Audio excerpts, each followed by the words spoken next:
Bonsoir, nous sommes le dimanche 21 décembre, il est 19h30 et je continue ma série d'études sur des dates comme ça qui sont couplées à 3-4 ans d'intervalle dans le cadre du cycle de 7 ans. Parce que finalement, je m'aperçois que c'est cela qui est le plus significatif. Savoir qu'un événement mineur, ou du moins qui n'est pas encore très puissant, va donner naissance 3 ans, 3-4 ans plus tard, à un événement majeur. Et après, ça recommence, mineur, majeur, mineur, majeur. Alors, dans le cas de De Gaulle, je m'intéresserai, que j'ai déjà étudié par ailleurs, je m'intéresserai à la période 1940, 1943, 44. 1940, 1943. Le 1940, juin 40, bien évidemment, le, la déclaration du 18 juin, n'est-ce pas, qui, qui reste quand même quelque part marginal, qui est un essai, qui est un processus qui est engagé, mais un essai au sens presque rugby du terme, et qui va être transformé au bout de 3 ans, puisque en 1943, le, le gouvernement belge reconnaît les Français libres et reconnaît que ce sont eux qui ont la légitimité et non pas Pétain. Et ensuite,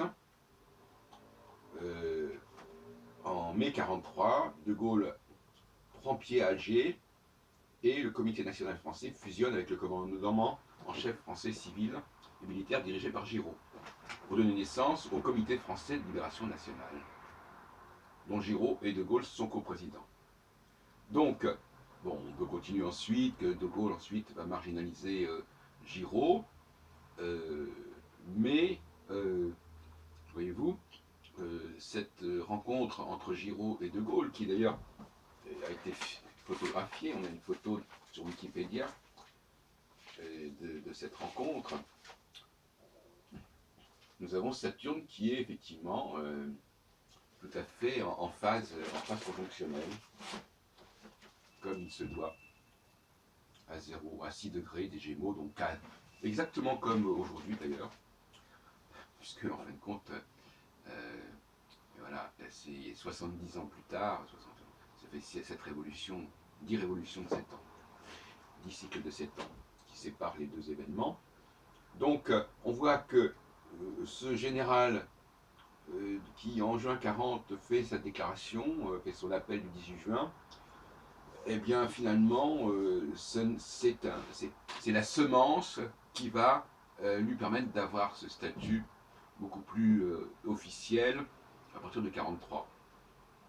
Et nous avons là donc la preuve de la valeur de notre système, non pas sur un cas, bien entendu, mais sur un nombre illimité de cas, je dirais.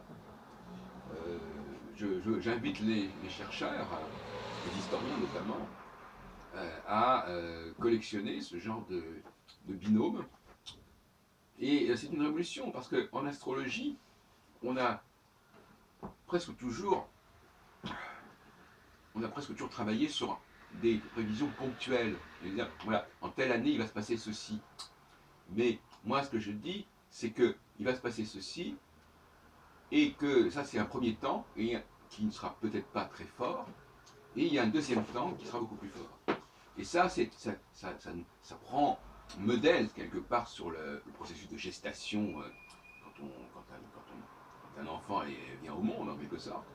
C'est exactement du même ordre. Sauf que la durée de gestation, là, est de 3 ans et non pas de 9 mois. C'est-à-dire qu'elle est 4 fois plus longue. Et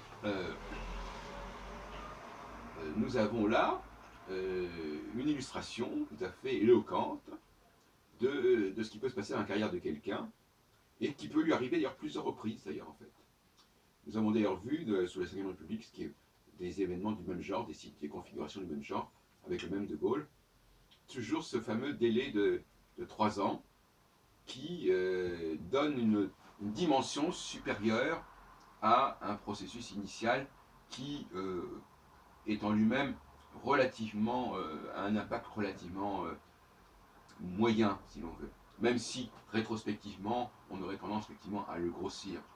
J'ai étudié cette semaine aussi le cas de Sarkozy, n'est-ce pas? Entre le moment où il devient ministre sous Chirac et le moment où il devient président de la République. Là aussi, il y a un phénomène qui se situe sur des périodes de 3 à 4 ans.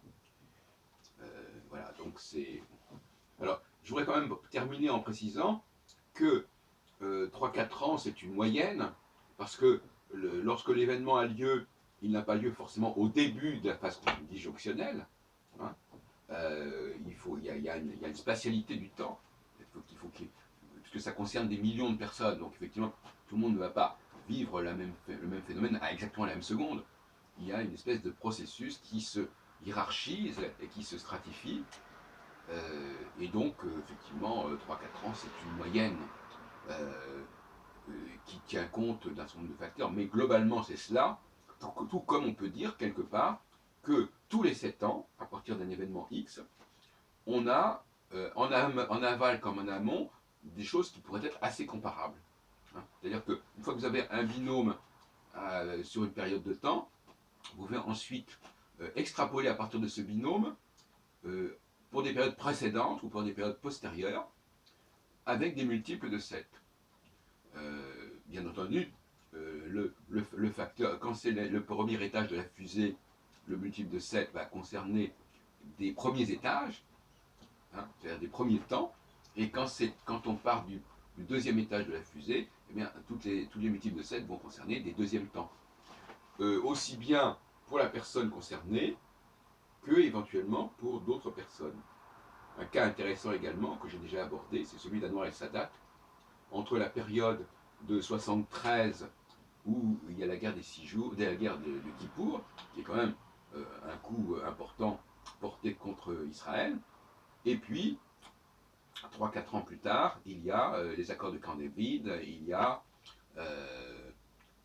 le retrait du Sinaï, etc., qui est un peu le fruit, parce que ça, on peut parler de fruit effectivement, on semence, il y a une semence et puis il y a un fruit.